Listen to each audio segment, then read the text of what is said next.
4장에서는 앞장에서는 율법에 대한 순종의 중요성을 이제 강조하시고 이제는 이제 그 율법의 구체적인 내용을 밝히는 게 5장이거든요. 그리고 이제 이 신명기는 설교입니다. 설교인데 4장 44절부터 이제 두 번째 설교의 시작입니다. 4장 44절부터 두 번째 설교가 시작이 되는데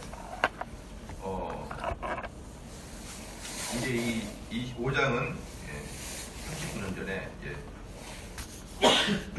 시내산에서 받은 십계명에 대한 재강론을 다시 하는 거예요. 신명기는 새로운 세대들에게 대상으로 하는 설교다. 그 중에 두 번째 설교가 이 5장인데 그 5장의 설교는 시내산에서 받은 십계명에 대해서 재강론을 하는 것입니다. 모세 어저께까지 봤던 모세 첫 번째 설교는요, 역사를 회고하고 그 다음에 하나님께서 우리를 예비하시고 권면하시는 성격을 어떤 것이었는지, 우리를 무엇으로 권면하시는지를 이야기해 준 반면에 이 두 번째 설교 주제는 특별히 십계명의 해석을 중심으로 두고 있는 아주 긴 설교입니다. 긴 설교예요. 주로 이제 구체적인 법규들을 이야기하고요. 네, 그렇습니다. 그 다음에 첫 번째 앞에 이제 이 5장부터 시작되는 이 설교는 첫 번째 앞에는 이제 십계명에 대한 것들을 설교하고 후반부에 가면은 구체적인 내용, 구체적인 법규를 지키는 내용에 대해서 제시가 되고 있어요. 그리고 이제 이 신명기 5장의 설교를 보면은 모세는 분명하게 그 율법을 외형적으로도 지켜야 되지만 특별하게 그 율법의 목적, 그러니까 율법의 내면의 의미를 무엇인지 알고 지켜야 된다라고 이야기합니다. 여기에 반해서 예수님 당시 때 바리새인들은 율법의 정신을 다 잊어버리고 이제 어때요? 외형만을 지키고 있죠. 항상 그렇습니다. 시작할 때는 그 의미가 무엇인지를 정확하게 다 알아요. 그러나 그 외형 껍데기는 잘 전달되지만 내면은 잘 전달되지 않아요. 예를 들어서 너희가 교회 언제 왔니? 교회 온 지 1년이 됐습니다. 1년이 됐으면은 세례 받을 때가 됐구나. 이렇게 이야기하거든요. 왜냐하면 헌법에 대한 예수 장로의 헌법에 이제 교회 온 지 1년이면은 세례 받을 자격이 주어지거든요. 근데 원래 그 1년이라는 게 뭐냐 그러면 웨스트민스터 신앙고백서를 1년 동안 공부한 이후에 이거예요. 웨스트민스터 신앙고백서를 공부한 이후에 1년 정도 지나면 다 공부할 수 있거든요. 일주일에 한 번씩 모여가지고 그 다음에 신앙고백서에 대해서 내가 동의를 하는 것, 내가 여기 동의합니다. 이렇게 하는 것이 사실은 뭡니까? 세례예요. 세례. 근데 이제 그 정신을 싹 빠져버리고 뭐가 남은 거예요? 1년. 1년이다 남은 거죠. 1년이. 정신은 사라지고 형태만 존속되는 게 보편적인, 항상 보편적인 그래요. 보편적인 그렇습니다. 그것처럼 모세 당시에는 분명히 이 율법에 대한 정식과 그리고 내면의 세계가 어때야 되는지까지 모세는 다 이야기하는데 이게 이제 1000년, 2000년 지난 다음에 바리새인은 어때요? 껍데기만 딱 갖고 있는 거예요. 속 내면에 대해서는 아무것도 하죠.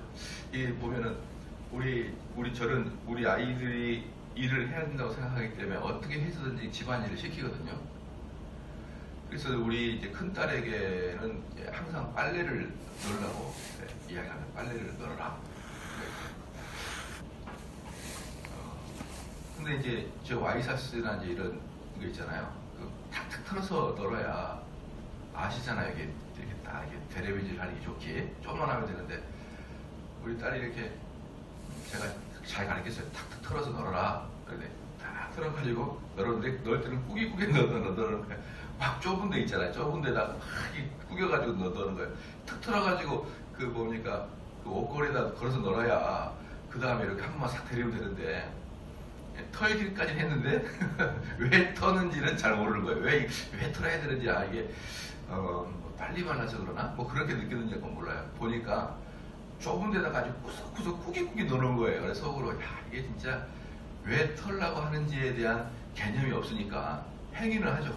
예, 그 다음에는 전혀 아빠의 마음과는 동떨어진 그렇게 빨래를 딱 넣는 걸 보고 참 이렇게 기분이 몹시 안 좋더라고요. 그래서 이거 바로 이게 내면을 모르고 목적을 모르고 그냥 하라고 하는 대로만 하는 사람들의 궁극적인 형태가 이렇게 나타났다.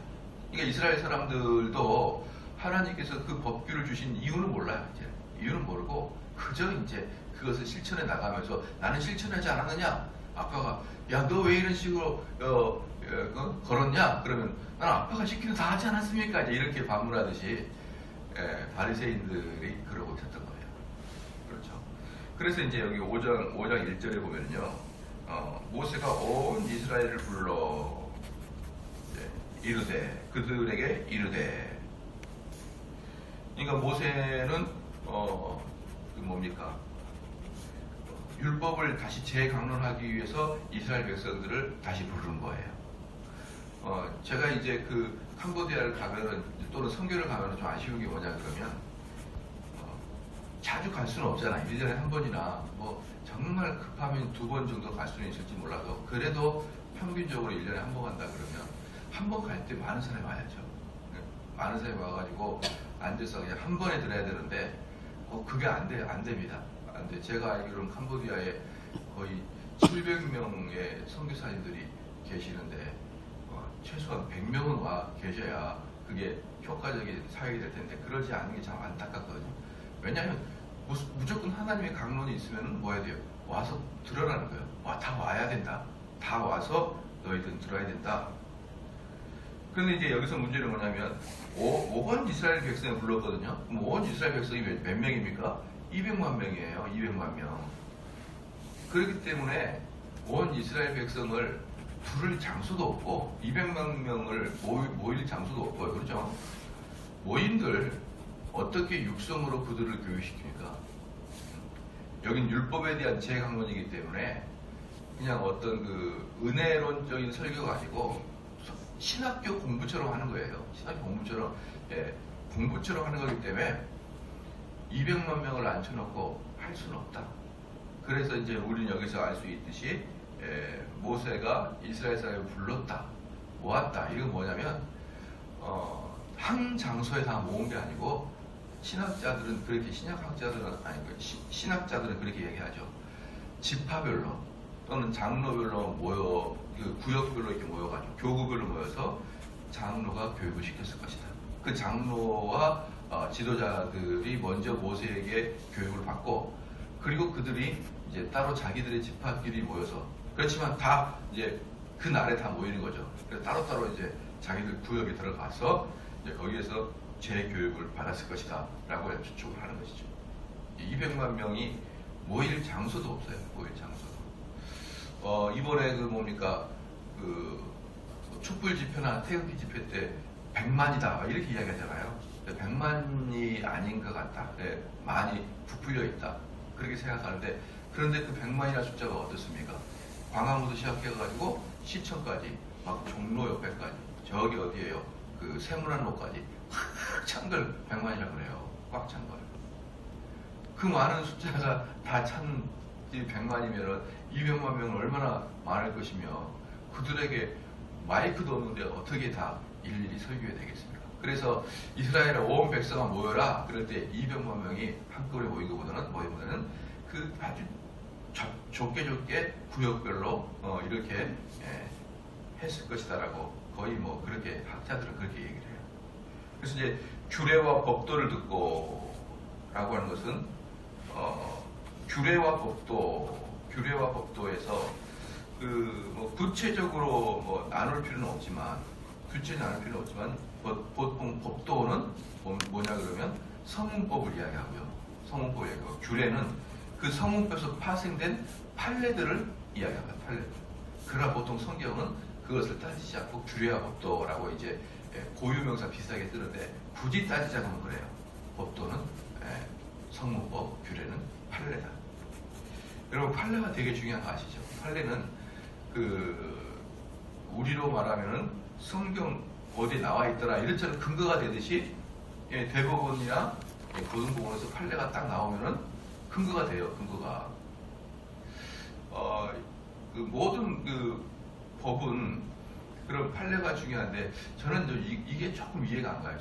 제가 잘 이해를 못하는지 몰라도 그 공수처 요번에 공수처를 설치를 하잖아요. 아무리 살펴봐도 또 하나의 검찰인 것 같아 느낌에. 그러니까 그런 식으로 또 하나의 수사기관을 만드는 것 같지 않나? 그러면 이 공수처가 비리를 저질러서 누가 또 수사를 하지? 이런 생각이 들거든요. 이런 식으로 뭔가를 보완할 때 만약에 검찰이 잘못하면 검찰의 문제를 개혁을 할 것보다는 또 다른 만든다. 이런 식의 판례를 자꾸 만들어 놓으면요. 나중에는 복잡해집니다. 아니 그때도 검찰이 문제가 돼가지고 또 하나 만들었잖아. 그러니까 또 공수처가 잘못하면 또 이제 공공수처라고 이제 해가지고 공수처를 또 수사하는 공수처를 만들어 이런 식의 판례가 계속 나간다면요 상당히 위험한 거예요. 그것은. 그래서 가급적이면은 그러한 그 새로운 판례가 아니고 계속 전통적으로 이어왔던 판례들이 대단히 중요합니다. 뭔가가 잘못했을 때 그 뭔가를 다시 잡을 대안에 만든다 그러면은 문제. 원래 경찰이 원래 힘이 많았었는데 워낙에 일본 순사들이 독립군들을 많이 잡아가지고 미워가지고 경찰의 힘을 빼려고 검찰을 만들어놨잖아요. 이제 그런 다음에 지금은 또 어때요? 검찰의 힘을 빼려고 또 만든단 말이에요. 그러니까 이런 식의 그 판례를 자꾸 남겨놓으면 안 된다. 남겨놔야 된다. 저는 이제 그렇게 생각을 하거든요. 근데 공수처가 정확하게 어떤 것을 권한을 갖고 있는지 정확하게 모르겠고 그것이 사회적으로 어떤 그 견제를 받고 있는지는 잘 모르겠지만 언뜻 드는 생각이 이제 그렇다는 거예요. 어떤 죄가 있으면은 계속 판례를 남기면서 또 만들고 그것은 나중에는 상당히 복잡해지게 된다. 그리고 판례라는 것이 야 이때는 이렇게 했잖아 라고 하듯이 성경에 야 로마서에 이렇게 나와 있잖아 이렇게 하듯이 아주 명확한 근거가 되거든요. 판례는. 대단히 위험한. 또 하나 위험한 게 뭐냐면 양심수가 군대 안 갈 때 감옥 안 보내는 거 있잖아요. 양심적 병역 기피는 군대를 감옥에 안 가. 이게 벌써 몇 개나 더 감옥에 안 가도록 판례가 있어요 이제. 이건 대단히 위험한 거거든요. 대단히 위험한. 예전에는 그들은 다 군대 갔는데 지금은 어떻게 바뀌냐면 군대를 안 보내고 군대 기간 동안 그들이 군대를 안 가는 것은 자기들은 총을 못 받겠다 이렇게 여호와 증인들이니까 군대 안 가는 건 총 받지 말고 군 기간 동안에 다른 공공기관에서 근무해라 이렇게 이제 빼더라고요. 어떻게 보면은 그것도 한 대안이긴 하겠다라는 생각이 들지만 그럼에도 불구하고 양심적 병역 기피하는 자들을 오케이 해주는 판례가 자꾸 좀 늘어나고 있어요. 저는 이런 것들이 되게 위험하게 보이는 것이죠. 어떻게 하려고 자꾸 전통적인 그런 법들을 이렇게 무너뜨리느냐라고 보는 거죠. 그래서 이제 여기서 보면은 규례는 주로 판례를 이야기하는 것이고요. 2절에 우리 하나님 여호와께서 호렙산에서 우리와 언약을 맺으셨으니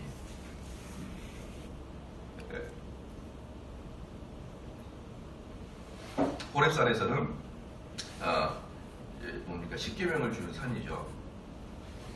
근데 율법의 주 내용, 그 율법의 주 내용은 다 이겁니다. 너희들은 택한 민족이다. 너희들 택한 민족. 그러니까 여기서도 분명히 나오죠. 율법을 지킴으로 말미암아 택한 민족이 된 게 아니죠. 그러니까 먼저 택한 민족이 된 거예요. 이스라엘 백성은. 너희들은 택한 민족이고 그리고 율법은 뭐냐면 택한 민족이 어떻게 살 것인가를 보여주는 게 율법이에요. 그럼 너희들이 여호와의 백성이고 하나님의 소유인데 그러면 너희들이 하나님의 말씀을 잘 들으면은 그 율법을 잘 지키면은 너희를 전 세계의 제사장 나라로 택한 백성으로 더욱더 확고하게 하여 주겠다 이 말이에요. 제사장 나라로서 너희들이 부족하면 어떻게 하겠다. 지금 무슨 말이에요? 율법을 지켜야만 이스라엘 백성의 존재 이유가 만들어진다 이 말입니다. 너희들은 율법을 지켜야 너희들이 만들어진 제사장의 나라라는 개념이 더욱더 드러나게 될 것이다. 그래서 그런데 이제 재밌는 게 뭐냐면 우리와 언약을 세우셨나니 그랬거든요. 세우셨거든요. 우리와 언약을 세우셨고 3절에 이 언약은 여호와께서 우리 열조와 세우신 것이 아니요 오늘날 여기 살아있는 우리 곧 우리와 세우신 것이라 그랬거든요. 여기에 있는 사람들이 누굽니까? 2세대 애들이잖아요. 이스라엘 백성들 히브리적 사고에 가면 내세의 개념이 뭐라는 거 제가 지난번에 말씀드렸거든요. 이스라엘 구약의 개념은 우리가 죽어서 부활하여서 이런 관점이 없어요. 이런 관점이 없고 실질적으로 부활의 개념은요 구약 성경의 개념은 아니고요 구약과 신약 중간기에 부활의 개념이 확 들어갑니다. 이스라엘에서 구약의 개념에서는 부활의 개념이 거의 안 나타나요. 그렇지만 신약에 나타난다라고 말할 수는 없어요. 왜냐하면 신약에 있는 사람들 다 신약에 있는 사람들은 부활을 당연시 여기고 있거든요. 그러니까 특별히 신약에서 사두개인들은 부활을 믿지 않아요. 왜 사두개인들은 부활을 믿지 않냐면 그들은 구약의 전문가니까. 그럼 부활의 개념은 구약과 신약 사이에 약 400년의 기간이 있거든요. 말라기와 마태복음 사이에. 그 기간이 중간기라 그러는데 그 중간기 기간에 부활의 사상이 확 꽃을 핍니다. 그러면 이스라엘 백성들에게 영원한 구약 사람들에 있어서 영원한 삶은 무엇이냐? 나의 영생은 뭐냐? 뭐라고 그랬습니까? 내 후손들 사이에 내 DNA 인자가 들어가 있잖아요. 내 후손들 사이에. 그게 그들의 개념이에요. 영혼의 개념이에요. 내가 죽어도 내 후손들이 많으면 나는 영생을 얻는 것입니다. 제가 그것을 여러분께 말씀드렸었던 것 같아요. 그러니까 이스라엘 백성에게는 자식이 없다. 특별히 아들이 없다. 그것은 우리로 말하면 너는 지옥 갈 놈이다 이 뜻이에요. 그러니까 그 당시에 아들이 없다는 것은 자식이 없다는 것은 지금의 불의 환자하고는 전혀 다른 거예요. 개념 자체가 달라요. 많은 사람들이 그 개념을 비슷하게 여겨서 착각을 하는데 그러지 않아요. 이스라엘 백성에게 자녀가 없는 것은 나의 영혼은 끝장나는구나 이런 개념으로 접근하기 때문에 그들에게는 아들이 없는 것은 정말 벌받은 것이죠. 옛날에 많은 그 부흥사들이 보면은 보라 뭐 구약에도 이렇게 다 기도해가지고 아들을 낳고 또 그 아들이 없는 게 얼마나 복되지 않는 일인지 알지 않느냐 막 그러면서 그러는데 전혀 다른 주소가 전혀 달라요. 그렇기 때문에 그러면 또 이제 이스라엘 백성들에게 후손은 어떤 개념이냐? 후손은 이 남자의 이 몸 안에 이 옆구리 안에 그들이 붙어있다는 개념이에요. 남자의 몸 안에 나의 후손이 있는 거예요. 다시 말해서 나의 영생은 후손에게 있고 후손들은 내 몸 안에 있는 것이다 이런 개념이에요. 이해가 되시죠? 그러니까 이 모세가 하는 말이 그때 뭡니까 이스라엘 너희 조상들에게 한 게 아니고 너에게 한 것이다 이렇게 표현합니다. 영영이 너희 몸에서 대대로 이어나올 너희 후손들하고 언약을 맺은 것이지 몇천 년 전에 우리 조상하고 언약을 맺고 끝난 거 그게 아니고 이 십계명과 율법과 규례들은 계속적으로 대를 이어서 우리에게 주어진 것이다. 좀 이해하시겠죠? 그럼 얘네들의 아버지 시대에서 하나님과 이스라엘 백성과 그 사이에 모세가 중보자 역할을 하게 되면서 이 율법을 전수해 줬거든요. 이 율법의 전수는 단지 너희 조상들에게 한 게 아니고 너희들 모든 후손들에게 한 것이다. 이 개념 아시겠죠? 그럼 아담의 개념 너무 쉽죠. 아담이 범죄하였을 때 왜 우리가 범죄하였느냐? 왜 아담이 범죄할 때 우리가 그곳에 같이 있었냐? 내가 언제 선악과에 있었느냐? 내가 그것을 언제 따먹었느냐? 이렇게 반문할 때 그것은 히브리적 사고를 몰라서 그러는 거예요. 히브리 사고는 우리 조상의 맹세는 우리 조상의 언약을 맺게 되는 거예요. 맺게. 그래서 이 언약은 이제 우리와 됐고 그래서 4절 말씀에 여호와께서 산 위 불 가운데서 너희와 대면하여 말씀하시매 너희와 대면하였다. 그럼 뭡니까? 불 가운데 너무나 무서운 분이다. 너무나 무서운 분이다. 그렇죠? 너무나 무서운 분이기 때문에 그 분을 너희와 대면할 때 5절 그때 너희가 불을 두려워하여 산에 오르지 못하므로 내가 여호와와 너희 중간에 서서 여호와의 말씀을 너희에게 전하였노라. 여호와께서 가라사대 이 불을 두려워하였다. 불을 두려워하였다. 라는 것은 뭐냐면 호렙산 떨기나무에 붙었던 것 같은 초자연적인 불이었거든요. 호렙산 떨기나무에 붙었던 불이 왜 초자연적인 불입니까? 나무가 전혀 타지 않아요. 그리고 그와 같은 불이 그 어때요? 호렙산에서 확 찼던 것이죠. 이스라엘 백성들은 감히 그 산 근처에도 못 오게 안개와 불로 가득 차는, 근데 어떤 불입니까? 초자연적이고 무시무시한 불로 있었다. 그래서 죄에 물들어 살던 백성들은 그 불 앞에서 본능적으로 두려움과 공포를 느끼는 거예요. 두려움과 공포를 본능적으로. 그래서 나는 도저히 그 불 가운데 계시는 하나님을 우리는 만날 수 없으니 모세 당신이 좀 중간에 서서 그 하나님과 우리 사이에 중재 좀 해주십시오 라고 요청을 해서 모세가 중재자가 된 거예요. 요청을 해서. 그래서 6절에 나는 너를 애굽 땅에서 종 되었던 집에서 인도하여 낸 너희 하나님 여호와라. 여기서 재미있는 게 뭐냐면 그 요청을 해서 모세가 들어갔잖아요. 그러면은 그 중재 역할을 요청을 해서 내려와라 이렇게 말할 수 있는 게 아니에요. 이제는 뭐랑 똑같냐면 이 비유가 좀 비슷한지 모르겠지만 우리가 6.25가 끝난 다음에 미국을 우리 좀 사령관으로 요청을 했어요. 우리 대신에 우리 국민들을 좀 보살펴 달라. 그리고 너희가 휴전할 때도 미국에 가서 또 도장을 찍어달라 이렇게 이야기했거든요. 그렇기 때문에 지금은 우리가 요청해서 미국 나가라라고 할 수 없어요. 국제법상으로 미국이 자기가 나갈 수 있어요. 아시겠죠? 그러니까 요청을 해서 들어올 때는 그냥 모세의 중보 역할도 마찬가지예요. 이스라엘 백성이 요청을 했잖아요. 좀 하다 보니까 모세가 너무 귀찮아 나가 이렇게 할 수가 없다. 그것은 모세 차원에서 또는 하나님 차원에서 나가는 것이지, 일단 온 백성이 요청을 해서 들어오면은 그 들어왔을 때 이후에 문제들은 그때부터 하나님과 모세의 일이지 그 다음부터는 백성들이 나와라 들어가라 할 수 없다. 그것을 보여주고 있는 거예요. 그게 지금 5절 말씀에 그때 너희가 불을 두려워하여 산에 오르지 못함으로 내가 여호와와 너희 중간에 서서 여호와의 말씀을 너희에게 전하였노라. 여호와께서 가라사대. 이건 뭐냐면 나는 중보자다. 이제 나는 중보자의 역할이고 나는 오라가라 할 그런 존재가 아니고 나는 거의 하나님의 대리인이다 라고 말하고 있는 뜻이에요. 이 뜻이에요. 6절에 나는 너를 애굽 땅에서 종되었던 집에서 인도해낸 너희 하나님 여호와라. 그러니까 뭐라고 그래요? 모세는 스스로를 여호와 하나님의 말을 대언하는 것처럼 딱 이야기하잖아요. 나는 뭡니까? 너희를 애굽 땅에서 종되었던 집에서 인도해낸 너희 하나님 여호와로다 라고 분명하게 이야기하는 것입니다.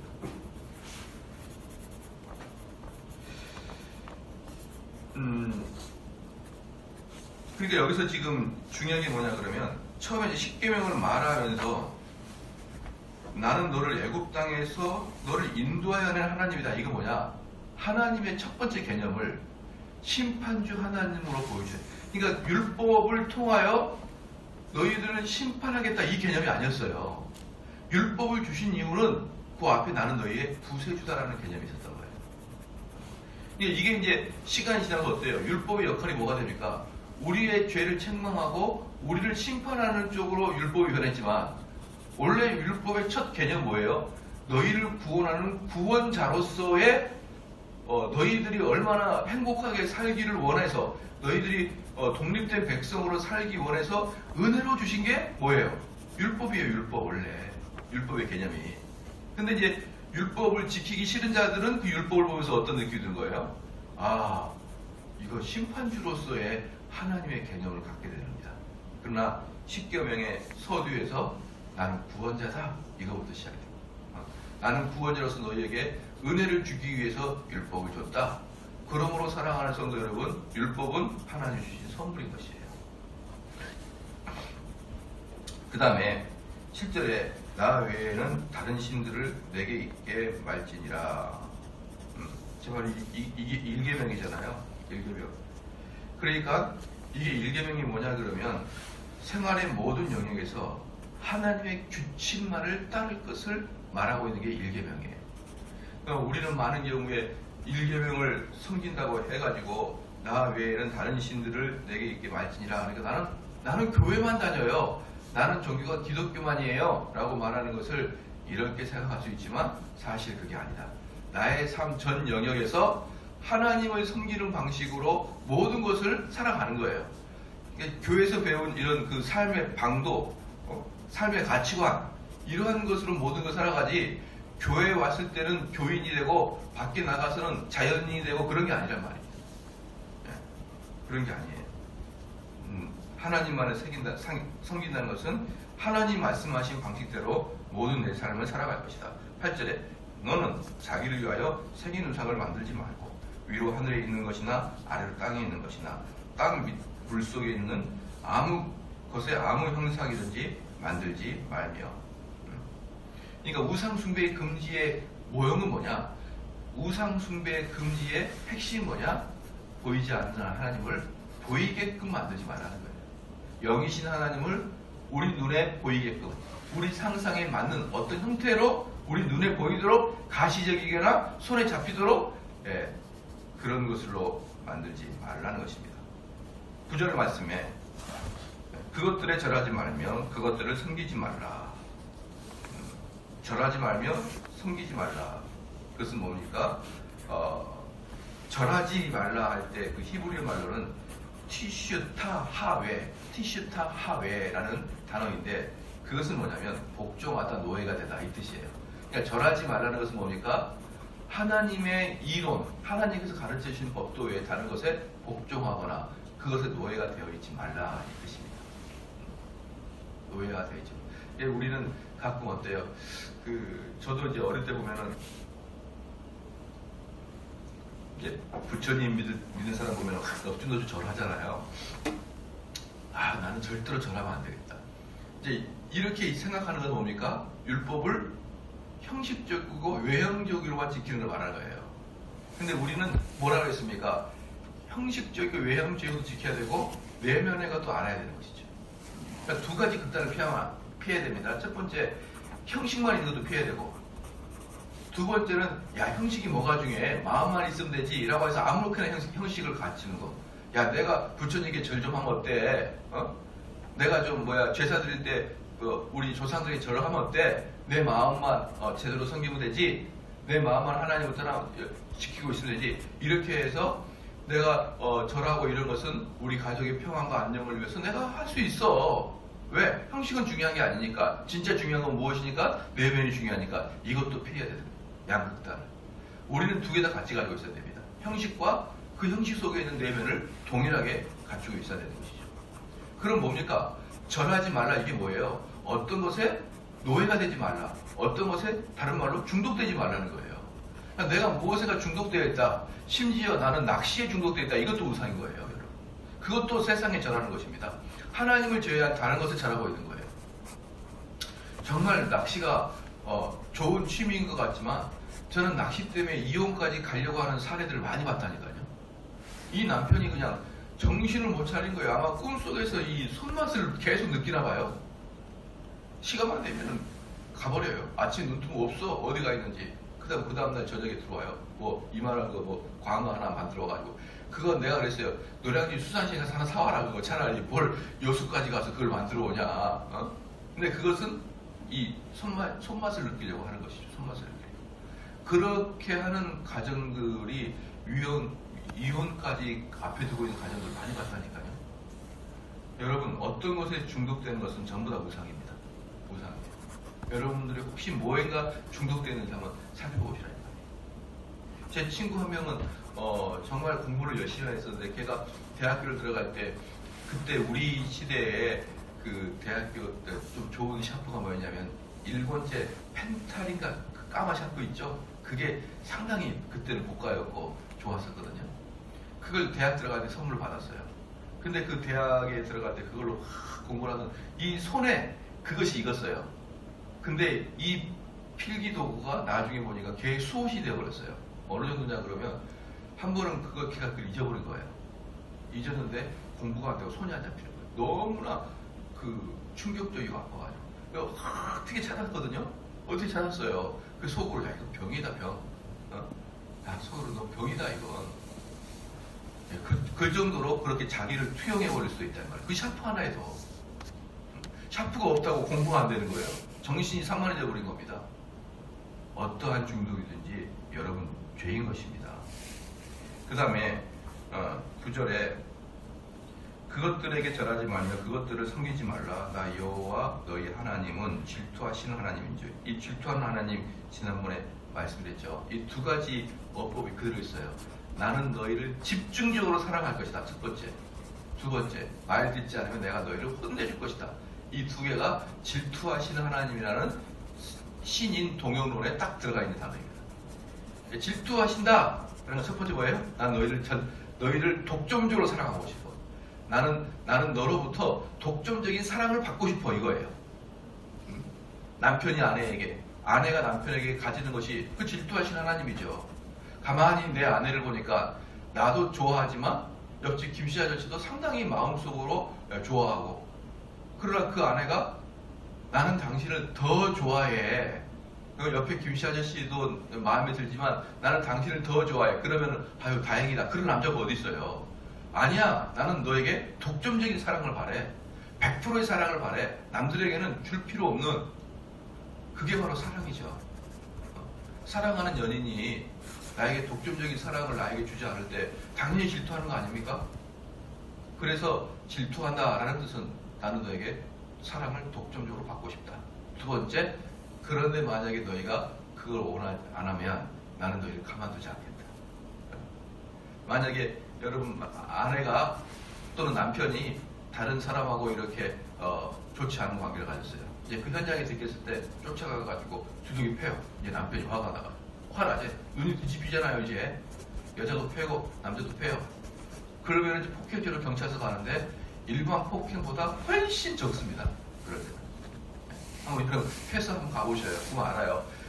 자기 배우자가 그랬을 때, 두둑이 편했을 때는 정상 청장이 훨씬 돼요. 훨씬 됩니다. 거의 폭력 수준 안 갑니다. 왜? 일반 법에도 일반 사회에서도 독점적인 사랑을 허용하니까. 배우자 간에는. 하나님께서 그걸 원하시는 거예요. 독점적인 사랑. 어제도 말씀드렸지만 나는 하나님 사랑합니다. 이게 아니에요. 나는 하나님만을 사랑합니다. 나는 예수 믿고 구원받습니다. 아니에요. 나는 예수님만을 믿고 구원받습니다. 만자가 중요한 겁니다. 그래서 질투하시는 하나님이라는 그 말씀 속에 무엇이 있느냐? 사랑과 그 사랑을 지키지 못했을 때 책망을 함께 가득 담아놓은 것입니다. 그렇죠? 그래서 미워하는 자의 죄를 갚되 아비로부터 아들에게 3, 4대까지 이르게 할 것이다. 이 3, 4대는 어떤 개념이냐 그러면요. 이런 개념이에요. 저주가 대를 이어서 흘러간다 이런 개념은 아니고, 아버지가 잘못하면은 그 모습을 아들이 본받는다. 그렇죠? 이게 보통 3, 4대까지 가는 거예요. 참 사람이 재밌는 게 뭐냐면요. 사람이 우리나라를 사람들이 평가할 때 외면은 많이 발전했거든요. 도시 발전하고 경제적인 것도 어느 정도 발전했는데, 그렇다고 막 선진국과 비등한 그런 정도는 아닌데 많이 발전했어요. 1910년대 상하이를 한번 보시고요. 1910년대 우리 조선을 한번 봐보세요. 그럼 상하이는 완전히 좋은 도시예요. 지금 많은 사람이 그러죠. 상해 가보면요. 서울 못지 않아요. 천만의 말씀, 100년 전엔 상해는 국제도시였고요.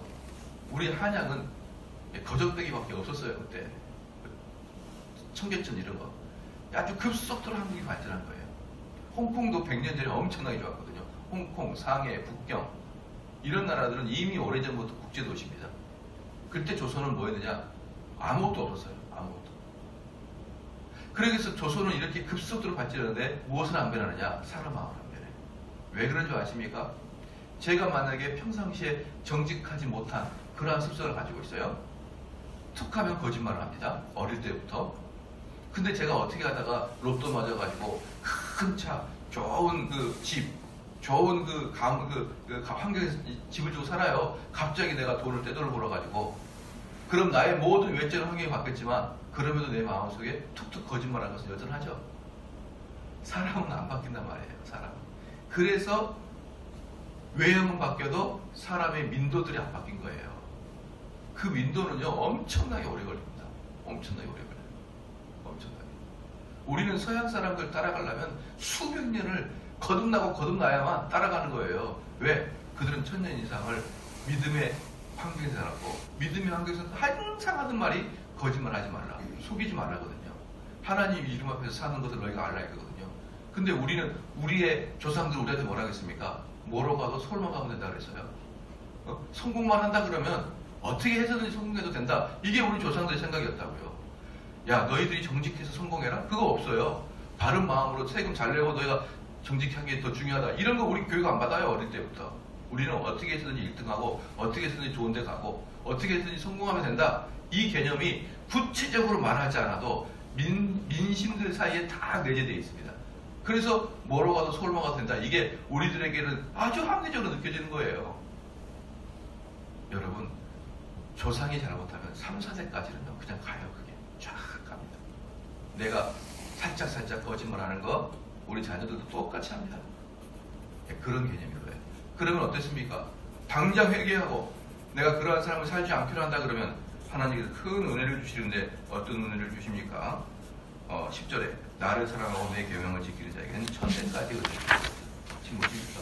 하나님 말씀을 듣지 않는 자를 산술적으로 보자 이 말입니다. 산술적으로 하나님 말씀을 어긴 자에게는 3, 4대의 벌을 주지만 은혜를 갖고 원하는 자에게는 천대까지, 즉 하나님 말씀을 듣지 않았을 때 주는 벌과는 비교할 수 없을 만큼의 큰 축복을 주겠다는 거예요.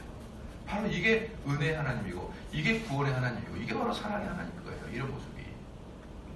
당연히 벌을 주죠. 우리가 잘못된 벌을 주지 않습니까? 그러나 우리가 아무리 하나님께 득죄하여서도 그 자리에서 진심으로 하나님께 내가 정말 잘못했습니다. 회개하고 하나님께 돌아선 사람은 즉시 하나님이 그 죄를 용서해 주시고요. 물론 죄에 대한 책임에 대해서는 더 이 땅에서 받겠죠. 이 땅에서 받아. 내가 누군가 사람을 때렸으면 내가 아무리 회개할지라도 그 죄에 대한 책임을 받게 되듯이 아직 남아있는 죄에 대한 대가는 받지만 그러나 하나님 편에서는 그 죄를 용서해 주시고 그리고 너가 회개하고 돌아오면 너희 자손은 천대까지 뭡니까? 오랫동안 너에게 복을 주겠다는 거예요. 오랫동안. 비교도 안 될 정도로 너희가 받는 벌과는 비교도 안 될 정도로 네가 지금 여기서 당하고 있는 고난은 느끼지도 못할 정도로 복을 주겠다. 이 뜻 아니겠습니까? 이런 분이 바로 우리 하나님 거예요. 자, 이런 하나님을 여러분 믿으셔야 됩니다. 믿으셔야 되고 이런 식의 방식이 하나님 위해 주신 은혜구나 라고 하는 것이 마지막 11절에 너는 너희 하나님 여호와의 이름을 망령되이 일컫지 말라. 나 여호와는 나의 이름을 망령되이 일컫는 자를 죄 없는 줄로 인정치 아니라. 망령되이 뭐냐면 여러분의 유익을 위해서 하나님의 이름을 자꾸 써먹는 거 있잖아요. 유익을 위해서 자꾸 써먹는 거. 그게 바로 망령되이 거예요. 그게 바로. 저는 막 가끔 오면은 특별히 이제 건축하시고 이제 이러거나 또 저도 목사님 장로입니다. 막 이렇게 접근하는 거 저 안 좋아해요. 어떻게 하라고 왜? 그리고 장로니까 내가 어떻게 하라? 제가 목사인 줄 알고 저도 장로입니다. 이제 이렇게 하거든요. 그런 것들이 왜 장로라고 밝히겠습니까? 자기 사업에 어느 정도 유익을 위해서 장로라고 밝히는 거예요. 이러한 것들이 자칫하면 하나님의 이름을 사용하여 자기의 이득을 챙기는 방식으로 얼마든지 사용될 수가 있다. 그렇죠? 얼마든지. 이런 것들 여러분 금지가 되어야 하십니다. 기도하시겠습니다. 하나님 아버지 참으로 감사합니다. 하나님께서 우리에게 율법을 주실 때 우리의 심판의 목적이 아닌 우리를 위하고 우리를 구원받은 백성으로서의 삶을 살게 하기 위해서 주심을 깨달았사오니 하나님의 우리가 그 하나님을 감사하며 기뻐하며 영광 돌리는 자가 되게 하여 주시옵소서. 이 율법이야말로 우리를 힘들게 하고 억압하려고 했던 게 아니라 참된 성도로서의 바른 삶을 살되 그 삶을 통하여 진정한 자유함을 얻기 위한 방도로 주신 것을 알았사오니 우리가 오늘도 즐거움과 기쁨으로 하나님의 법도를 지켜나가게 하여 주시옵소서.